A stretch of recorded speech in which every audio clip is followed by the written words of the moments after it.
could join me. So I've just finished watching Daniel Dubois and Joseph Parker face off. It's, it's unloaded, and I've just watched it. And before I watched that video, I thought to myself, yeah, Daniel's going to walk in there and he'll knock out Joseph Parker. He'll overwork, he'll outwork him, trap him on the ropes, probably stop him. Probably still could do that. But here's something else. I started getting very uncomfortable listening to Daniel Dubois in no longer as a fan, as a coach. And I started to hear something else. I started to hear a robot. I started to hear the voices of someone behind Daniel Dubois telling him what to say. And he's just been repeating it over and over and over again. Like the things he would say, for example, like, I'm just ready to fight, by any means necessary.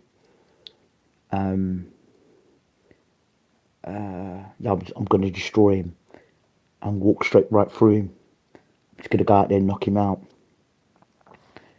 They sound like things that somebody else has been saying in the gym, and Dubois is repeating those things. The second thing I pick up is that not only that, is that when you push Dubois any further, it's like, no, I'm not getting that conversation. I'm not going there. So when they started talking about, like, when Andy Lee's a very smart guy. I love Andy Lee. I really do love him as a trainer. When Andy Lee started, he asked the question, well, look, you went down by jab by Usyk. And then Danny went, oh no, that was a long time ago. Oh, that was different then. And then he went, yeah, you went down by a jab. You got dropped. And I'm like, and I think to myself, wait, Andy Lee said that, and then Frank Warren jumped in. Frank Warren jumped in. When Frank Warren jumps in, that tells me is that Daniel can't speak for himself. And he clearly cannot speak for himself. When you are feeding information into a computer, the computer will generally only respond the way you expect it to respond. Nothing more, nothing else. It cannot think for itself. It can only do what the controller tells it to do. You know when if you watch a baby, yeah, oh, a young boy, daddy's shaving, and then the child comes along and tries to mimic what the daddy's doing. Can't do it like the way the daddy's doing it, but he's doing it to model it, modeling. Well, I think that Dubois is modeling something, someone, some people, or some person, because the way if you listen to the way Daniel talked before, after the Usyk fight, the way he was talking, his characteristics and the way he talks is not of one that's himself. You track Dubois back through his career. The sort of thing I would sort of imagine the conversation going like, oh, you're the world champion. You need to let people know who you are. Yeah, Daniel, let people know who you are. Get up there and make a statement. Let people know who you are. Let Usyk know, because that Usyk's a thief. Usyk didn't win that fight, Daniel. You won that fight. You should be the champion of the world now. If those conversations are going on, if those sort of conversations are happening in the gym, look, that wasn't a low blow. That was a prop. You should be champion now, Daniel. Go back and get what's yours. If those sort of conversations are going on in the gym, very distracting. Very, very distracting.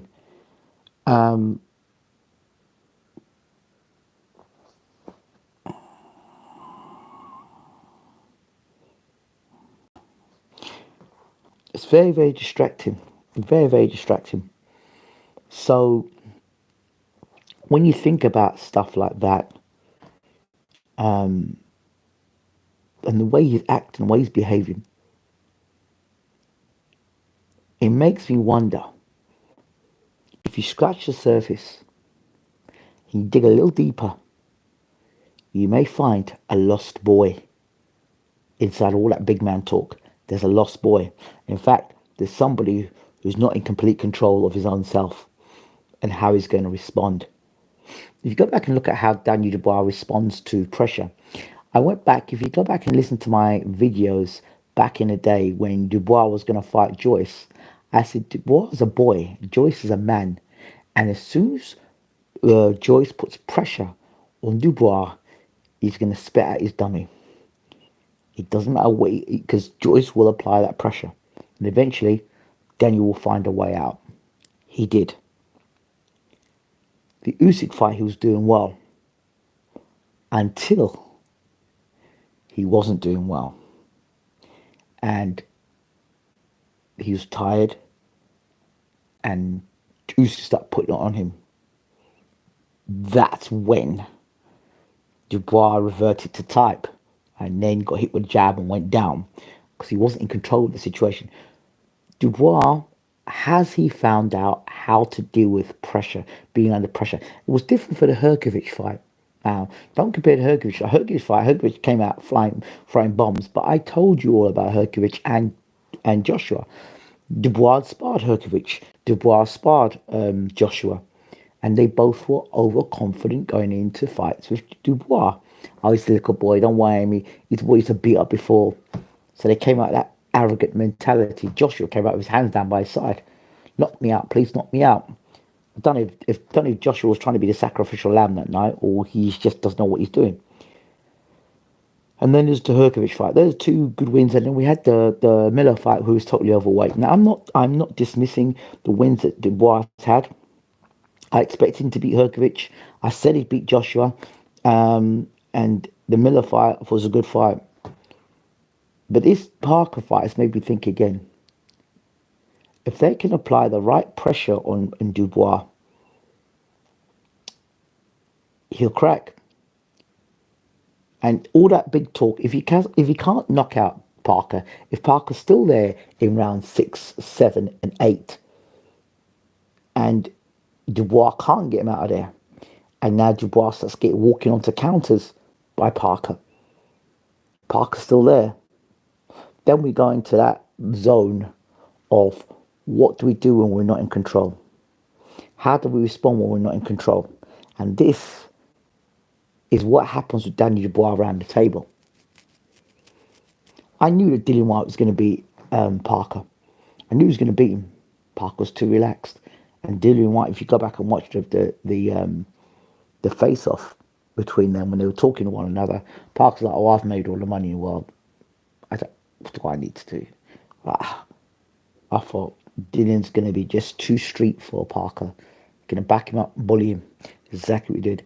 So this fight now, having watched the energy of Dubois and the energy of Parker, Parker doesn't need Andy Lee's right hand.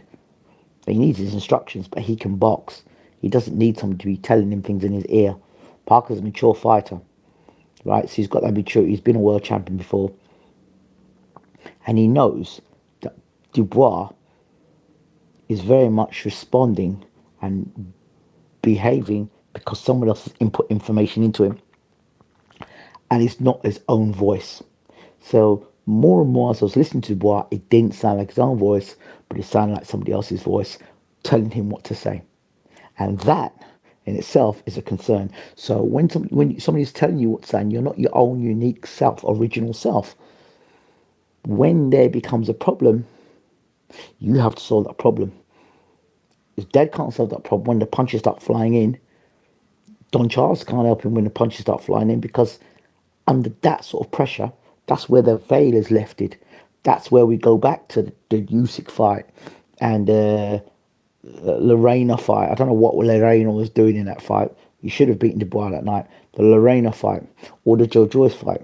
There's those dark areas there. All the talking stopped and he fighting is there where the questions are asked again. Do you really want to fight? Are you really up for this? Do you remember what happened when you got dropped by Joyce? He busted your eye. Do you remember when Usyk dropped you? Do you remember? It's that stuff. And that's what Andy Lee, I'm sure, will be telling Dubois. They were telling Parker about Dubois that he's mentally weak. He's mentally weak. He choked in the amateurs. He choked in the pros. And Andy Lee said, you'll revert back to type. And Dubois made a laugh up, a joke about Andy Lee's career. Oh, yeah, you've done that before. You've done that before. Not me. Not me. It was a nervous laugh. And the way Frank jumped in was to try and protect and cover up Daniel's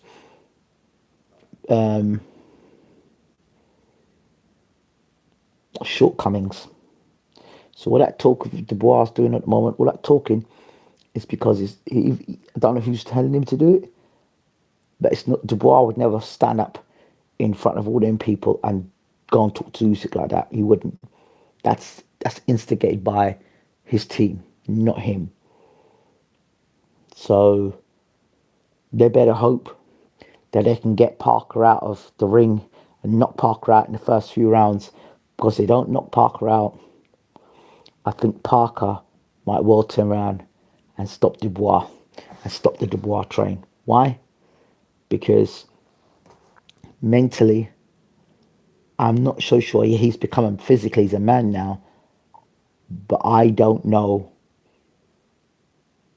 if Dubois has truly overcome the issues with Usyk and with Joyce and in the Kevin Lerena fight. And the only way we're going to know that is if Parker could maneuver himself out the first few rounds. He's got faster hands, Parker, than Dubois. He's got better footwork than Dubois. He's got a good jab, Parker. If he can be on the counter for part of Dubois as he lunges in and counters Dubois off the ropes, stays off the ropes, and turns Dubois and makes it frustrating. Once you start, see, to me, if you give Dubois a Rubik's Cube in the ring, there's a problem. There's a problem. He'll just give up. He'll walk away from it. He'll literally walk away. He'll do like a no mass.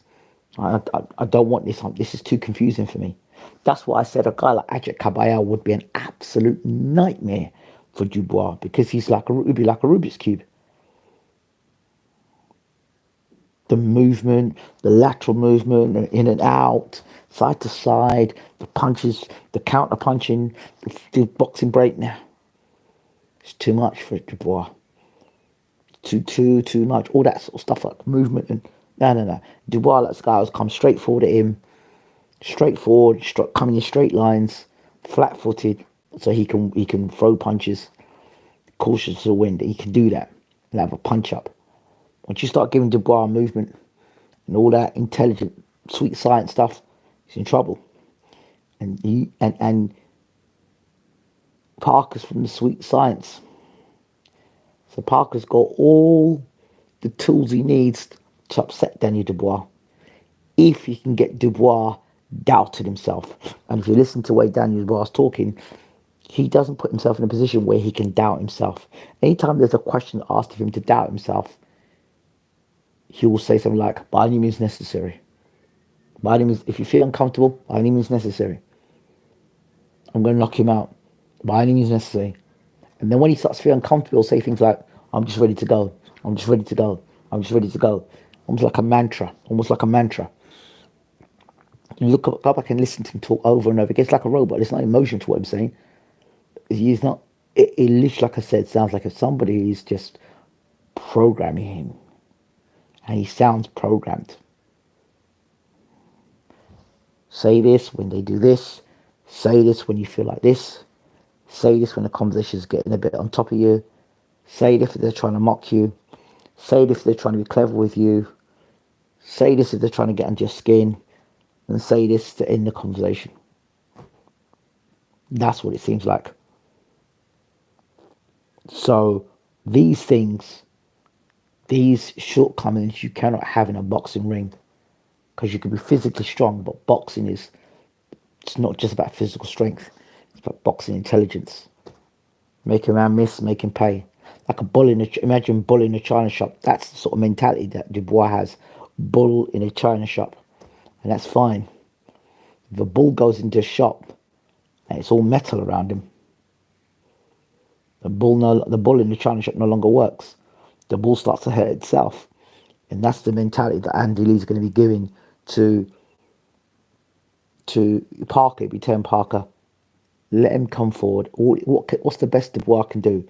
He can come forward and just attack, and you'll say, let him knock himself out. Let him knock himself out. Let him walk onto counters, be cute, lots of jabs, lot of fidgety movement, lots of fidgety movement. Keep him guessing, keep him moving, turn him, get up close, tie him up, nudge him in his face. Do you know? Make him feel uncomfortable. You know, slip and slide on ropes and hit him on the counter. Hit him with punches he don't see coming. Do you know what I mean? Even slip and slide, punch him, and when you make him miss, make him pay, then mock him for it. All this stuff to get mad. And of course, you just, by any means necessary, so you just throwing punches all over the place. Crazy stuff. And then what happens is you literally break down because you're not prepared mentally for that next step. Okay, throw my best punches. I couldn't knock him out. I'm now getting hit with punches I can't see. Now what happens? By any means necessary. By any means necessary. To self-destruct. And that, if it doesn't happen against Parker, the writing's on the wall for it to happen. So you heard it here first. You heard it here first. For the first time around that table, I actually felt concern for Daniel Dubois against Parker. The way Andy Lee and Parker were talking. Didn't like it. I didn't like the way Frank had to jump in. Anyway, those are my thoughts. So let me hear what you guys are thinking in the comment section now. Dan Dubois' dad has big control, says SD. Good evening, SD. Greetings to you, Ingram. Good to see you here this evening. No problems, brother. Some forget that Parker had a contentious fight with Andy Ruiz, gave AJ serious trouble, and has got both heart, grit, and some boxing know-how. The result of this fight is very much up in the air. If Parker, rather than shooting that dogfight, just uses the piston-like jab and comes forward and backs him up, we could see the cracks in the bar resurface. But I'm interested to know. And Parker is so tricky. Everybody struggles to look good against him, similar to fighting Mario Herrera.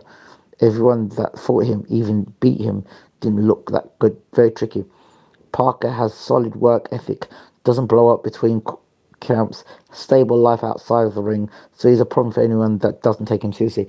I said before that I thought Parker could go on to be undisputed champion. You know what? If he does well against Dubois, there's every chance he could do it. Let's see. I don't know. I don't know. I think Parker might take this by KO. I get what you mean. Dubois don't want to think too hard. That's it. He can't think too hard. He can't think too hard because when he thinks too hard, it is malfunctioning. So, Denise, good to see you in the house. So those are my thoughts. What do you think? How do you see this fight? Now, have you seen the breakdown? Boots for Stanions, April 12th. Let's go. Yeah, let's go. Let's go. Again, Boots is for me, I've said it's overrated. And I like Boots. He's the original BWTM sports stuff, but still overrated. I don't think he's improving. My thoughts. Good luck to both guys. Right, I think I'm out of here. I haven't got much more to talk about. Hope you enjoyed the video. And I'm going to keep doing these breakdown videos for the upcoming fights. We've still got Bivol. We've still got Callum Smith versus what's this boy's name? Boatsy. Great fight. Boots came out with a finish. Came out as a flash, but we need to see more for him to prove his rank. I told you I think he's overrated. I've said it before. I'll say it again. And he's not improving. He's not improving. Everyone wants to try and be Floyd Mayweather, but I haven't got the work ethics of a Floyd Mayweather. Right, let me get out of here. Take care, everyone. Better be a Visual too. I think the chain still wins. Thoughts, Ingram? I think Bivol will be looking to stop Beterbiev this time, he'll be looking to stop him. Or Beterbiev, he looked to stop him this time. Might try and put some more on his punches and try to counter more. Well, we'll see. I don't think Beterbiev can be any better as old as it is, but we'll see. Not long to go.